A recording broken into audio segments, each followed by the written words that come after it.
Bon, on va remonter le fil. Et je vous préviens tout de suite, à la fin, vous aurez plus trop envie de leur dire merci. Parce que les mêmes qui se foutaient du réchauffement climatique, ceux qui trouvaient qu'on en faisait des caisses, ben c'est eux, aujourd'hui, qui se pavanent devant les caméras pour qu'on les félicite. Hier, ils niaient. Aujourd'hui, ils paradent.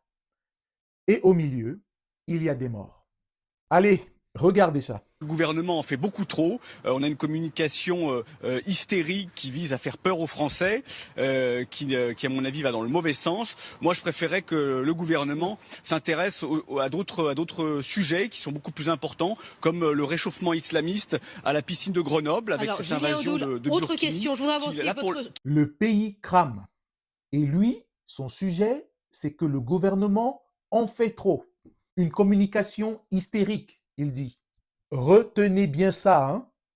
Communication hystérique. On va y revenir, vous allez voir. Parce que pendant que des gens cherchent un coin d'ombre, le vrai danger pour monsieur, c'est le réchauffement islamiste. Ouais, pas climatique, islamiste, à la piscine de Grenoble. Et le meilleur, c'est maintenant. Aujourd'hui, ils osent jurer qu'ils n'ont jamais été climato-sceptiques. Les doigts dans le pot de confiture et ils te disent qu'ils n'aiment pas le sucre. C'est ça leur truc. Ils tirent toujours à côté. Jamais le bon sujet. Jamais la bonne idée. Et c'est pas un dérapage, hein. Ce déni-là, il tourne en boucle tous les jours sur les mêmes plateaux. Tenez, regardez. Est-ce que quelques jours d'extrême chaleur dans l'année justifient de payer 3 milliards pour généraliser la thune dans toutes les écoles? Mets, pas 3 milliards, c'est pas 3 milliards. tu peux mettre. C'est plus cher de rénover les bâtiments. Comment One year later. Et qu'aujourd'hui, on est obligé de reporter certains euros du baccalauréat à cause de l'extrême chaleur. Tout ça parce que l'éducation nationale, qui d'ailleurs rejette les responsabilités sur les collectivités locales, a été incapable de planifier et d'aménager les écoles. Il n'y en a que 7% qui ont la clim. Donc on voit le prix à payer des guerres de retard qu'on accumule dans ce pays.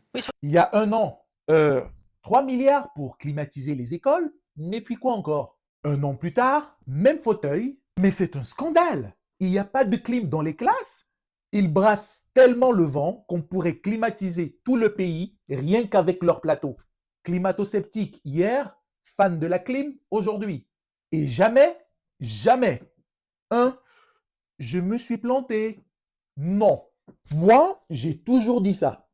Bon, se foutre du climat sur un plateau, à la limite, ça mange pas de pain. Mais quand tu es ministre de l'Intérieur, quand le pays enterre ses morts, là, c'est plus la même.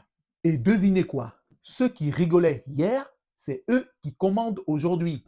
Accrochez-vous, écoutez-le, écoutez-le bien. C'est le moment pile où le déni devient un numéro. S'il y a eu cette capacité à prendre en charge ces interventions supplémentaires, à avoir du matériel dédié comme les caissons à glace, c'est bien évidemment parce que nous avons tiré toutes les conséquences des différents épisodes caniculaires qui ont frappé notre pays et évidemment de celui de 2003. Nous avons su anticiper, nous adapter et être extrêmement réactifs. Extrêmement réactifs. Ils ont tout anticipé, soi-disant, pendant qu'on ramasse les morts.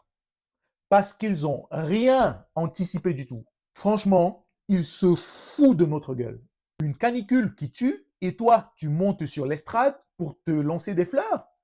L'autosatisfaction, là, elle est déplacée. C'est juste pitoyable. Et sa grande mesure, son plan de génie, le voilà. C'est une mesure pour protéger nos systèmes d'urgence qui évidemment sont très sollicités dans ces épisodes caniculaires et on sait que les événements festifs génèrent mécaniquement un certain nombre d'urgences supplémentaires. Premièrement, il s'agit de protéger ces systèmes et puis deuxièmement, ça permet tout simplement de dégager des moyens supplémentaires qui ne sont pas consacrés au suivi de la protection sanitaire de ces événements et qui peuvent être déployés sur l'opérationnel, sur la gestion de la canicule. Je vais vous donner qu'un exemple. Pour le fait d'avoir annulé le Solidaise, ça dégage 37 ambulances qui peuvent être réorientées vers la prise en charge des victimes. Voilà la réponse de l'État à la canicule. On annule, on interdit la fête, les concerts, les rassemblements pour protéger les systèmes d'urgence.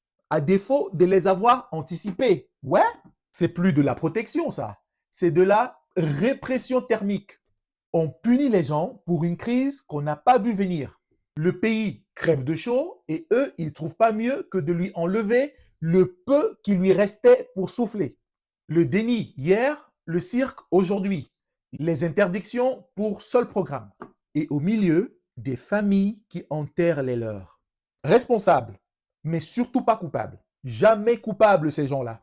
Si ce que je fais vous parle, sortir les archives, remettre les mots en face des actes, rien laisser passer, vous pouvez me soutenir sur Tipeee.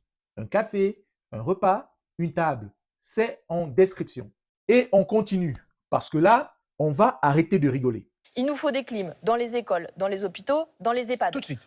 Tout de suite et le plus rapidement possible, en tout cas, le temps de les acheminer parce qu'on n'en produit sans doute pas assez.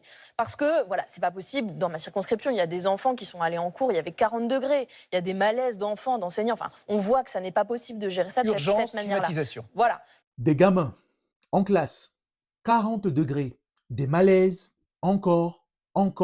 Voilà ce qu'il y avait derrière le extrêmement réactif. Voilà ce que cachaient les concerts annulés et les communiqués de victoire. Quand dans une ville, un cœur de ville, on climatise absolument tous les logements, c'est une étude du CNRS qui montre ça, c'est plus 2,4 à plus 3,6 degrés en extérieur. Parce que la climatisation, ça rejette de la chaleur. Donc c'est une maladaptation. Donc il faut aussi penser rénovation thermique des bâtiments, les isoler. Et qu'on ne vienne pas nous ressortir le faux débat pour ou contre la clim. La clim, tout de suite, pour ceux qui meurent maintenant. L'isolation, la rénovation, pour qu'au prochain coup, on n'en soit plus là. C'est pas sorcier, c'est juste que ils ont rien fait.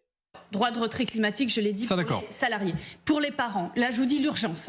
L'urgence, c'est le congé parental. Que, évidemment, quand il n'y a pas le choix, eh bien, les parents puissent garder leurs enfants parce qu'ils ne peuvent pas aller à la crèche ou autre. Un immense plan de rénovation thermique contre les chaleurs, ce qui n'est absolument pas fait aujourd'hui, quasiment pas, dans les services publics, mais aussi les logements. Écoutez, là, on a un gouvernement qui vient de diviser par 4 le fonds vert qui sert justement aux communes à rénover les écoles. Ça va pas du tout. Ils viennent d'autoriser les multipropriétaires à continuer de louer des bouilloires thermiques alors que ça devait s'arrêter là. Donc sans voler, sans store. L'ouverture gratuite des piscines, des musées, de tous les lieux refuges. Construction très rapide de piscines. Préparer un pays, c'est pas compter les morts après coup. C'est pas annuler des concerts. Encore, c'est pas se congratuler devant les caméras. C'est isoler les logements bouilloires. C'est protéger les vulnérables dans les écoles, les EHPAD. C'est ouvrir gratos les piscines, les musées, tous les endroits où on peut se rafraîchir. C'est un droit de retrait quand il fait 40 degrés. C'est laisser un parent garder son gosse quand l'école ferme. Et pendant qu'on propose tout ça, et c'est ce qu'elle balance à l'antenne, eux, ils tricotent le fond vert raboté, des passoires thermiques qu'on continue de louer tranquille. D'un côté, on casse, de l'autre, on répare. Voilà le choix. C'est tout le choix. Rappelez-vous comment on a commencé. Le gouvernement qui en fait trop. Communication hystérique. La communication hystérique, la vraie, la voilà. C'est eux, aujourd'hui, qui comptent les secours comme des points au foot, qui transforment un bilan de mort en bulletin de victoire. Ils se sont foutus du climat et maintenant, ils attendent qu'on les applaudisse. Alors non, pas d'applaudissements. Des comptes. Ils vont devoir rendre des comptes.